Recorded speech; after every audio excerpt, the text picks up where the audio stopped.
Okay, it's officially 9:30, so we'll call the meeting to order, and we'll start off with the Pledge of Allegiance.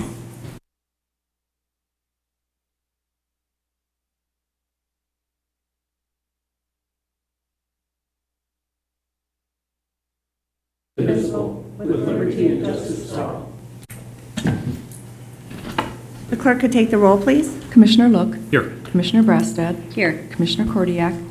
Here. Commissioner Silveraja. Here. Commissioner West. Here. Commissioner Gamache. Here. Commissioner Schulte. Here. Okay, the first item is tax claims and abatements. Is there a motion to approve? So moved. Is there a second? Second. Further discussion? Hearing none, roll call vote. Commissioner Brastad. Aye. Commissioner Kordiak. Aye. Commissioner Silveraja. Aye. Commissioner West. Aye. Commissioner Gamache. Aye. Commissioner Schulte. Aye. Commissioner Look. Aye. Motion carries. Then we have review of checks issued from Finance and Central Services and from Human Services. Is there a motion to approve? So moved. Second. Okay, it's been moved by Commissioner Schulte, second by Commissioner Look. Further discussion? Hearing none, all those in favor signify by saying aye. Aye. All those opposed? Motion carries. Next, we have approval of our minutes from the June 28th County Board meeting. Is there a motion to approve? So moved. Second. Moved by Commissioner Gamache, second by Commissioner Brastad. Any additions or corrections? Hearing none, all those in favor signify by saying aye. Aye. All those opposed? Motion carries. We have a couple of items under Chair's remarks today. The first is to let people know about our annual health walk. Our employees from dozens of our locations will be walking today at various times, whether it's for a quick half mile, a mile, or even up to 2 or more. Besides a good night's sleep, a quick walk is great for productivity and helps improve your physical, mental, and emotional health. If you're in the neighborhood, I hope that you will stop by and join us today at noon, and we will be starting in the lobby from this location. For our employees, there's information about times and locations on the county intranet, as we will have opportunities in our various locations throughout Anoka County. Next, I will turn it over to Commissioner Look. Thank you, Madam Chair. It's hard to believe, but the Anoka County Fair kicks off in just 2 weeks, and July 26th is when the fun begins at the fairgrounds. The fair is located in Anoka along State Highway 47, and the fair starts with the annual flag raising on the 26th at noon sharp. The commissioners will have a booth there at the fair, along with our highway department, our parks department, and our experts on recycling and much more. I know I generally see most everyone there, but I hope everyone does come out to that fair. It's a great event. The fair runs Tuesday, July 26th through Sunday, July 31st, and it's important to note that it's a separate organization from Anoka County. It is Anoka County land, but it is run by the Anoka County Fair Board. And it's made up of volunteers from our community who do an amazing job welcoming more than 40,000 guests every year, providing fun and educational entertainment for the whole family. These people that volunteer actually wear blue shirts at the fair. They're very noticeable. So if you get a chance, be sure to thank them for the hard work they put in. And when we talk about hard work, these people have full-time jobs. They take the week off, their vacation, to spend it at the fair. And they're there around the clock. As a matter of fact, through the night, because what happens is funny things like to happen at night. And so they're there to guard and make sure everything's taken care of. So they are hardworking, dedicated folks. They do it year after year after year. This is their joy, their passion. And if you, like I say, if you get a chance, please do thank them for their hard work. You can learn more about the Anoka County Fair at anokacountyfair.com. It is one of, if not the largest county fairs in the state, and it is a true joy to be there. So I encourage everyone to go. It's a great time, and hopefully the weather cooperates. Thank you, Madam Chair. Thank you, Commissioner Look. That concludes Chair's remarks. I just wanted to make note of a couple of other items. We have a number of nursing students from the University of Minnesota with us here today, and want to thank you for taking the time to be with us. So welcome.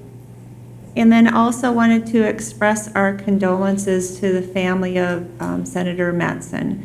We just learned that he passed away this morning. I know that he has been battling cancer for quite some time, and so just our thoughts and prayers are certainly with his family and his many colleagues. I appreciate his many, many years of service to the state of Minnesota. So now we will move on to the Management Committee report. Commissioner West. Thank you, Madam Chair. We have an action item, group of items that I think we can pass together.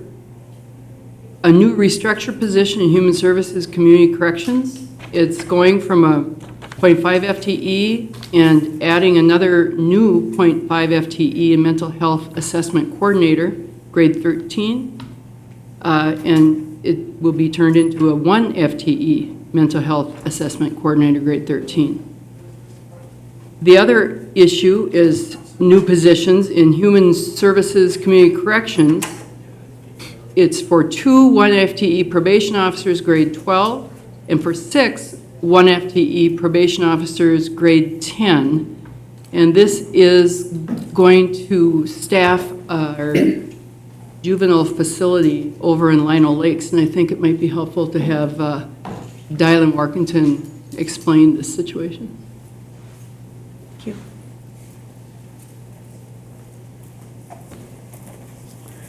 Madam Chair, Commissioner West, Dylan Workington, Director of Community Corrections. Thank you for the opportunity.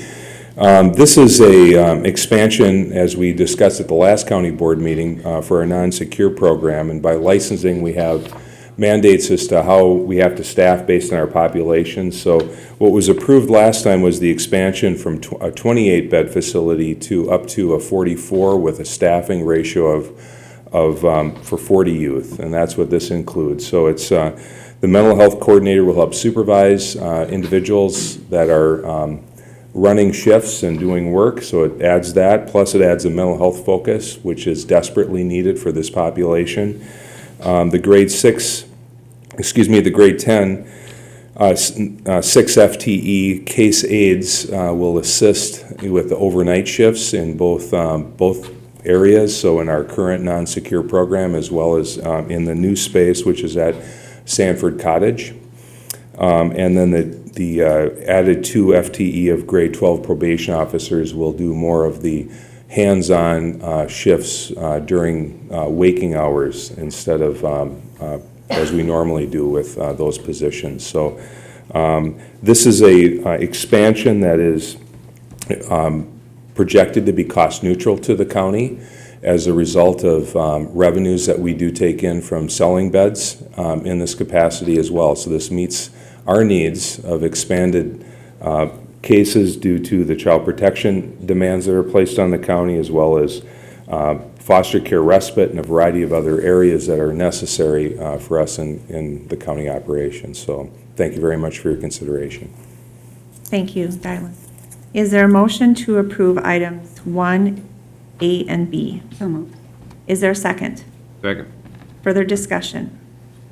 Hearing none, roll call vote. Commissioner Kordiak. Aye. Commissioner Silveraja. Aye. Commissioner West. Aye. Commissioner Gamache. Aye. Commissioner Schulte. Aye. Commissioner Look. Aye. Commissioner Brassad. Aye. Motion carries. And then there's a Management Committee Chair report as an additional agenda item, and I'll turn that over to Commissioner West as well. Thank you, Madam Chair. I would like to consider adopting Resolution 2016-89. It's accepting gifts for the Anoka County Attorney's Office. I'll offer the resolution. A resolution has been offered by Commissioner West. Further discussion? Hearing none, roll call vote. Commissioner Silveraja. Aye. Commissioner West. Aye. Commissioner Gamache. Aye. Commissioner Schulte. Aye. Commissioner Look. Aye. Commissioner Brassad. Aye. Commissioner Kordiak. Aye. Motion carries. That concludes my report. Thank you, Madam Chair. Thank you, Commissioner West. Now we'll move on to Transportation Committee report. Commissioner Schulte.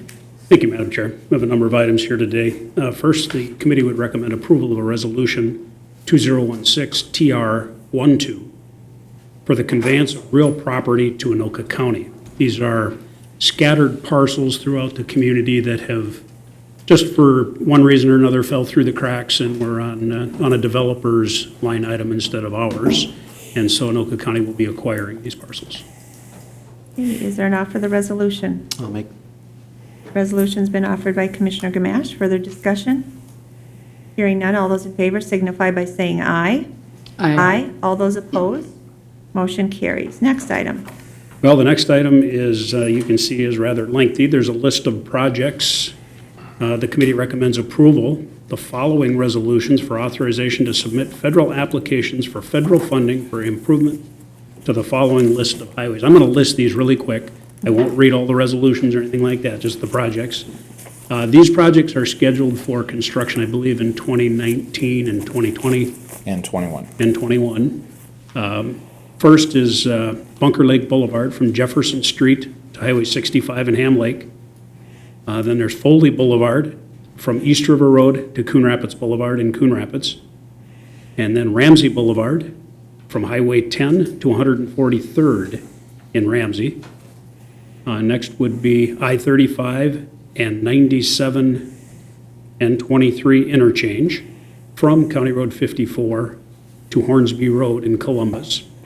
I think more fondly known as the Highway 35 interchange that we've been currently working on. Next, we have County Stated Highway 54, which is Freeway Drive. This is basically the same area from County Road 23 to immediately north of Gander Drive in the city of Columbus. And then Viking Boulevard, which is a Rum River Bridge, over the bridge over the Rum on that boulevard.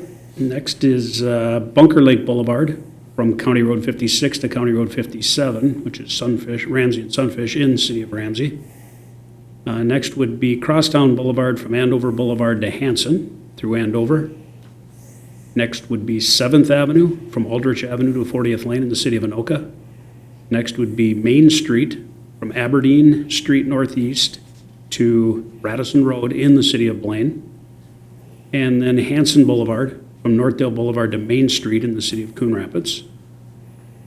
And I-35 and 85th Avenue interchange northbound on ramp in the city of Blaine. And finally, the Highway 47 trail underpass at Pedersen Drive and associated trail connections in the city of St. Francis and Oak Grove. All those run together. We've talked about them at length at Transportation Committee. And really what we're doing here is we're submitting this to the Met Council for funding from the regional solicitation process. And I would offer all those resolutions. Okay, resolutions have been offered by Commissioner Schulte. Further discussions? Commissioner Kordiak. Madam Chair, I'm eager to support this package. It looks to me like that's all the southern end gets, the leftover blacktop from your big project. Well, Madam Chair and Commissioner Kordiak, I would just suggest that this is a wish list. We understand a great many of these won't come to fruition through this process, but we're hoping a great many will. And we will do anything we can to help out your district, Commissioner Kordiak. You've been good to me, thank you. Okay, others. Commissioner Look. Madam Chair, these are projects that are going to be solicited through the TAB process. And they are designed to fit different categories of funding. So while they're all on one list here, they go into respective different categories, and then they get scored based on other projects that are submitted by other counties around the metro area. So hopefully, based on our information and the needs of these areas, that they score well, and that that there aren't any games played at TAB, and that we can have a fair process in this. So. Okay, thank you very much. Just a quick Commissioner question, Ash. Madam Chair, yes. When we do these in previous years, like last year, and then do we do the same ones over again if they didn't get chosen or selected or rated high enough? Or, because I thought last year we had Hanson Boulevard in Andover going up to Crosstown, and am I missing that here, or has that already been approved on something and we're not looking for it again or whatever? Doug. Madam Chair, Commissioner Gamache, County Board members, I'm Doug Fisher. I'm the County Engineer and Transportation Division Manager. The project on Hanson that you mentioned, up to Crosstown was selected through the regional solicitation process last year, so that's why it's not on here this year. Now, some of these projects we did submit in previous years, and that's, sometimes we submit a project, see how it scores, see where, what its strengths and weaknesses were. And also after every solicitation, there's always a comment period to revise the solicitation. So like last year, our Foley Boulevard and Ramsey Boulevard railroad grade separation projects didn't score very well. Through the comment period, it was realized that these are very important projects and they should score better, so the scoring was revised. So now we're submitting again this year with hopes that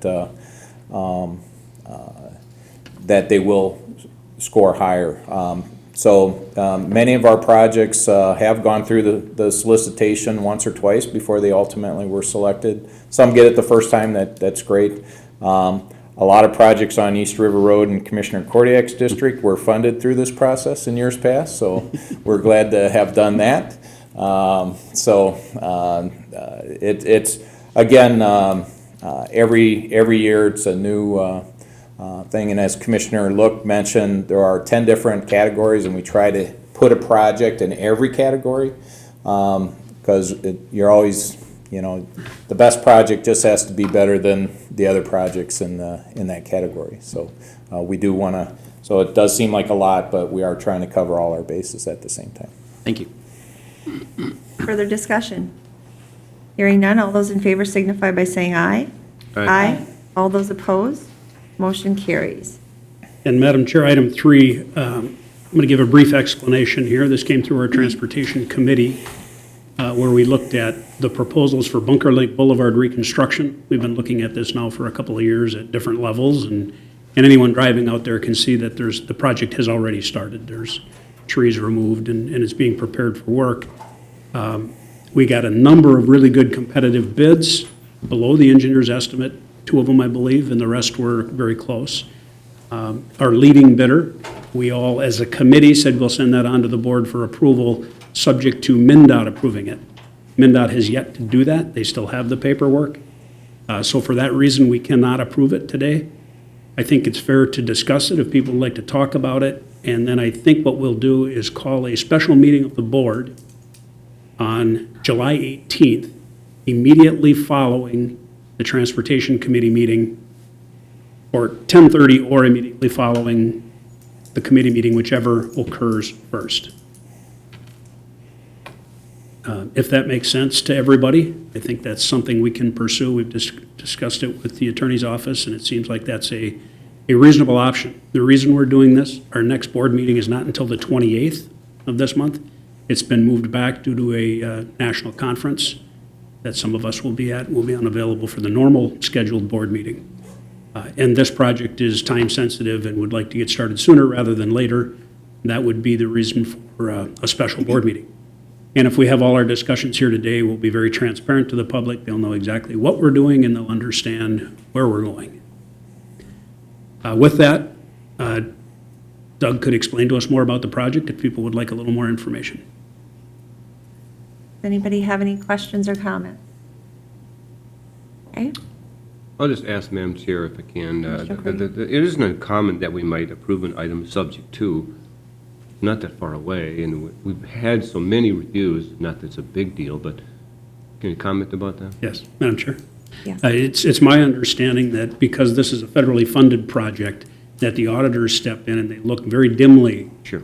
on a pre-approved project prior to MnDOT's approval. So for that reason, we think it's better to do it in the light of day and call a special meeting. And I understand it's a real encumbrance for some to make a special trip in on that day. And certainly, we have a quorum of the board already at the Transportation Committee, but it would be wonderful if we could have more attend as well and get full input from everybody. Currently, there are the 2 bidders that are the highest are both very high-quality bidders that we worked with in the past and look very much forward to selecting one of the 2, hopefully the first one that's submitted. So we'll just wait and see what MnDOT has to say in the process. okay. So with that, I don't think there's any further action necessary. We'll just make sure that we get that meeting notice out to everybody in the public and on our website and everywhere else that we're going to meet on the 18th at 10:30 or immediately following the Transportation Committee meeting. Okay, With that, we'll go to item 4 under GIS. The committee does recommend approval to enter into a contract with the Met Council for geospatial data standardization. is, This seems more like a housekeeping thing than anything, and with that, I would move approval. okay, it's been moved. Is there a second? Second. Further discussion? Hearing none, roll call vote. Commissioner West, Aye. Commissioner Gamache, Aye. Commissioner Schulte, Aye. Commissioner Look, Aye. Commissioner Brastad, Aye. Commissioner Kordiak, Aye. Commissioner Silveraja. Aye.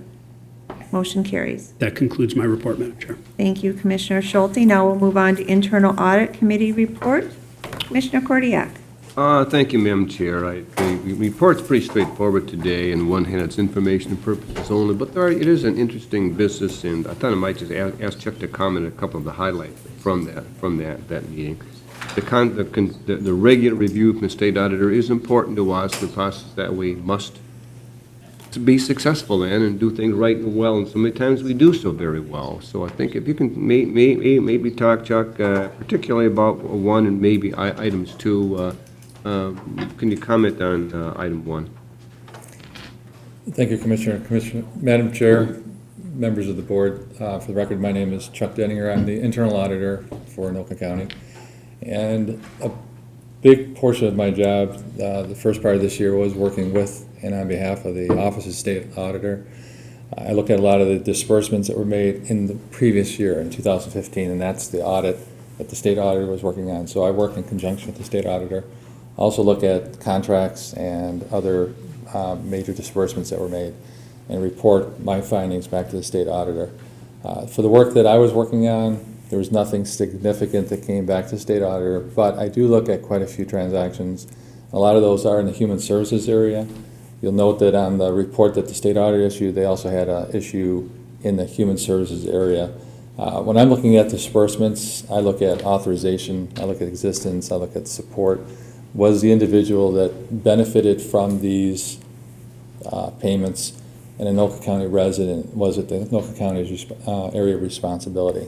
And that all has worked out fine. The 40 transactions that the state auditor looked at in addition to that was on medical assistance. Just for the record, all 40 of those individuals were entitled to the benefits. They did get an accurate amount. It was supported. It was approved.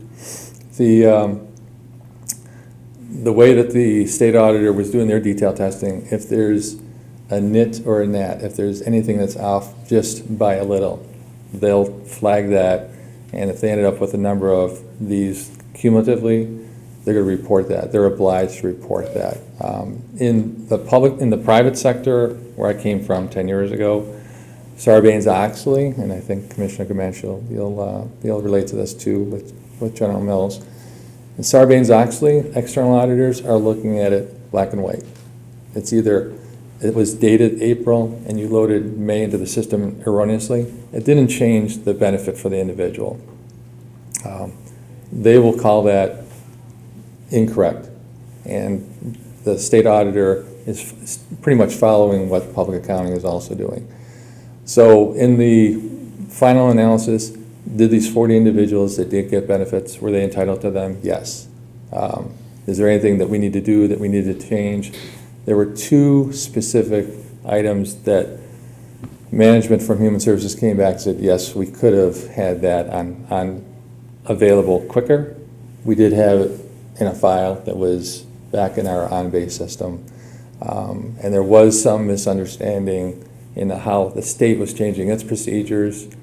We end up getting caught up in that, I won't call it a tornado, but we did end up getting caught up in that, and we misinterpreted one regulation.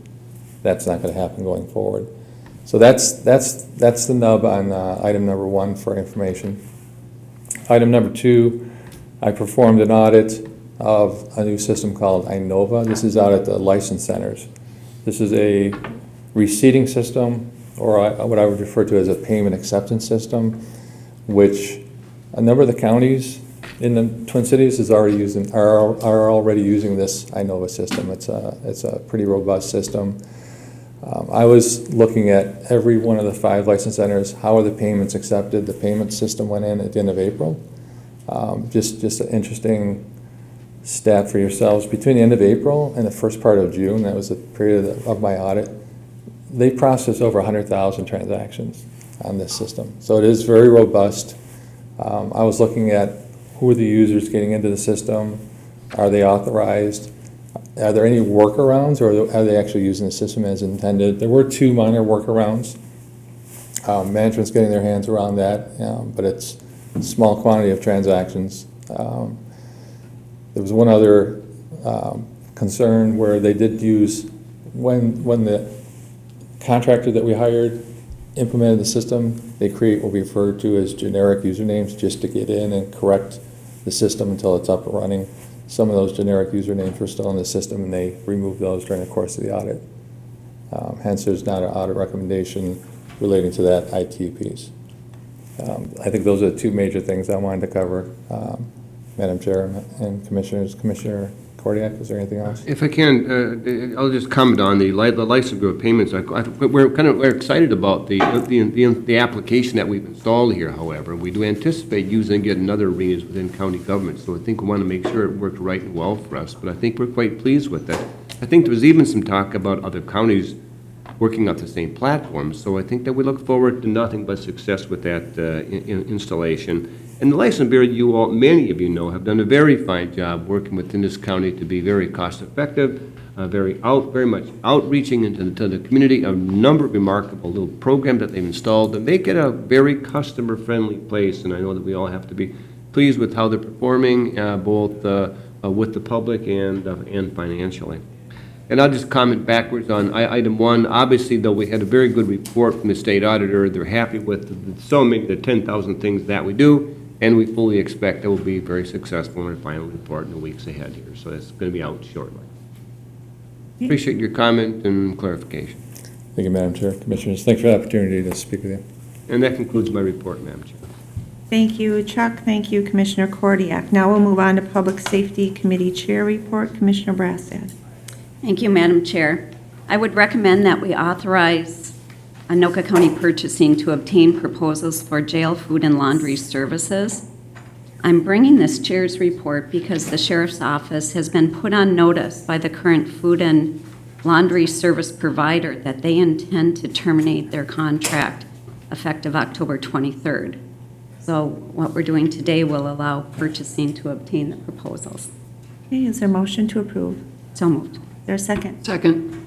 Further discussion? Hearing none, all those in favor signify by saying aye. Aye. All those opposed? Motion carries.